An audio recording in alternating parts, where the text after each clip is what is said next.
நேற்று நடந்த மேட்ச் குறித்து இப்போது மிக முக்கியமான ஒரு கருத்து ஒன்று வெளியாகிட்டு அதுவும் குறிப்பாக ஷோயிக் அக்தர் அவர்கள் இந்த கருத்து குறித்து இப்போது பிரபலமான ஒரு சில விஷயங்களை பற்றி பேசிகிட்டு இருக்காரு.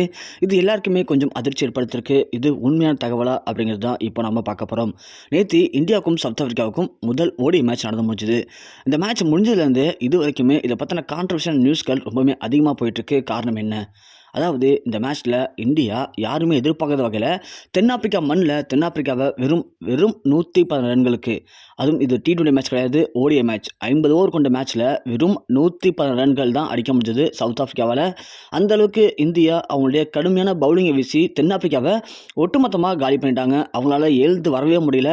எழுந்திருக்க விடாமலே நம்மளுடைய இந்தியன் பவுலர்ஸ் எல்லாமே அடித்த அடியில் ஒட்டுமொத்தமாக சுருண்டு போயிட்டு என்ன பண்ணுறது அப்படின்னு தெரியாமல் மிகப்பெரிய ஒரு தோல்வி விளிம்பை தவிச்ச சவுத் ஆஃப்ரிக்கா அணியை மீண்டும் பேட்டிங் பண்ண போகிறோம் அப்படிங்கிற மாதிரி களமிறங்கி இந்திய அணி ஒட்டுமொத்தமாக அவங்களுக்கு அங்கேயே சமாதி கட்டி முடிச்சிட்டாங்க.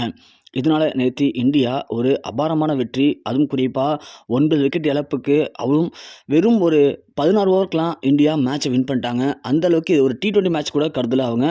ஸோ தென்னாப்பிரிக்கா மேலே கொஞ்சம் கூட பாவப்படல, கருணை கொண்டல. சுத்தமாக ஒட்டுமொத்தமாக தென்னாப்பிரிக்கா ரசிகர்கள் மத்தியிலேயே தென்னாப்பிரிக்காவை நேற்று சம்பவம் பண்ணது அவங்களால அதை சுத்தமாக ஏற்றுக்கவே முடியலை. இதற்கு அவங்க எல்லாருமே பலவிதமான காரணங்கள் சொல்கிறாங்க. பிட்ச் தன்மை பார்த்தோம்னா நாங்கள் முதல்ல பார்த்த மாதிரி இல்லை. நாங்கள் முதல்ல கருத்தில் கொண்டது என்னென்னா, பிட்சோடைய பனிப்பொழிவு ஏற்ற மாதிரி முதல்ல பேட்டிங் பண்ணிவிட்டு ரெண்டாவது பவுலிங் பண்ணுறது ரொம்பவுமே ஈஸியாக இருக்கும் நாங்கள் நினச்சோம். ஆனால் அது அப்படியே டோட்டலாக சேஞ்ச் ஆகிடுச்சு.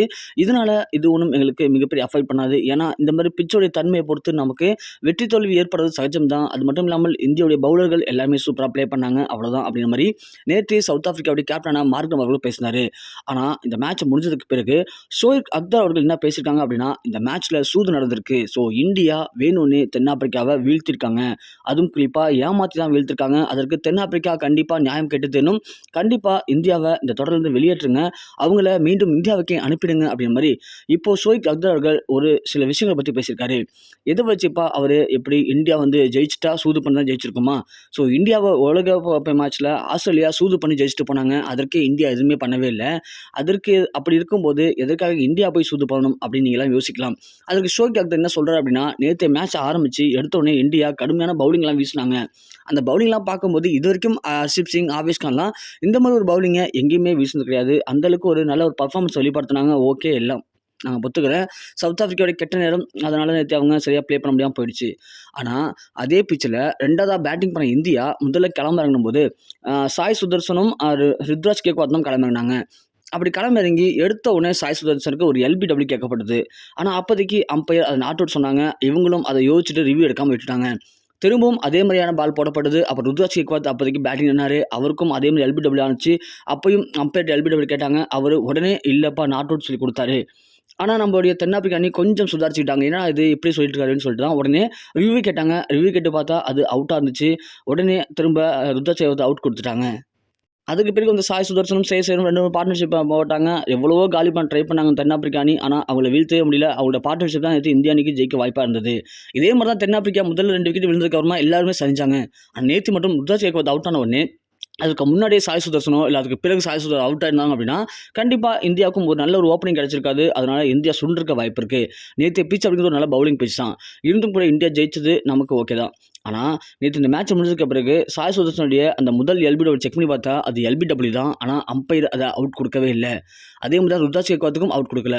ரிவ்யூ கேட்டனால தான் ருத்ராஜ் கேக்வாத் அவுட் ஆனார். அதே மாதிரி தென்னாப்பிரிக்கா எடுத்து ரிவ்யூ கேட்டாங்க அப்படின்னா சாய் சுதர்சனும் அவுட் ஆயிருக்கணும். ஆனால் இப்படி இந்தியா அந்த சின்ன இடத்துல ஒரு ஏமாற்றத்தை பண்ணாங்க. அதனால தான் சாய் சுதர்சன் அவர்கள் அவருடைய முதல் டெபியூட்டே ஓடிஐயில் அரை சதத்தை கடந்து நேற்று மேட்ச் வின் பண்ண வச்சிருக்காரு. இது எல்லாமே இந்தியா பண்ண சூது தான். இந்தியாவுக்கு தெரிஞ்சிருந்தும் கூட இந்தியா ஏமாற்றம் தென்னாப்பிரிக்கா வீழ்த்திருக்காங்க அப்படிங்கிற மாதிரி நேற்று அக்தர் அவர்கள் இப்போ மிக முக்கியமான ஒரு கருத்தை வெளியிட்டிருக்காரு. இதில் இந்தியா எங்கே ஏமாத்திருக்கு, எங்கே தென்னாப்பிரிக்கா ஏமாற்றப்பட்டிருக்கு அப்படிங்கிற விஷயம் தெரியல. ஆனால் அவர் சொல்லியிருக்க கருத்துக்கள் எல்லாருமே இப்போ அவருக்கு அக்செப்ட் பண்ணுற மாதிரி ஒரு சில பேர் அவர் கருத்துக்களை ஏற்றிருக்காங்க. ஆனால் இந்திய அணி இதில் எங்கேயுமே ஏமாற்றப்படலை அப்படிங்கிறது தான் உண்மை. ஏன்னா ஒரு விக்கெட்டு அவுட் இல்லையா அப்படிங்கிறத டிசைட் பண்ணக்கூடியது அம்பையர்கள் தான், நாம கிடையாது. அப்படி இருக்கும்போது நம்மளுடைய பவுலர் LBW போட்டிருக்காங்க. அதே மாதிரி அவங்களும் பால் போட்டு LBW ஆயிருக்கு அப்படின்னா அது அம்பையர் தான் கரெக்டான டிசிஷன் கொடுத்துருக்கணும். கொடுக்காது அவங்களுடைய அம்பையர், அவங்களுடைய பிரச்சனைகள். ஆனால் அதற்கு இந்தியா ஏமாத்தான் தென்னாப்பிரிக்காவை வீழ்த்திருக்காங்க அப்படிங்கிற மிக முக்கியமான கருத்தை ஷோயிக் அக்தர் அவர்கள் இப்போ இணையத்தில் வெளியிட்டிருக்க விஷயங்கள் மிகப்பெரிய கிரிக்கெட் விளையாட்டில் ஒரு பரபரப்பை ஏற்படுத்தியிருக்கு.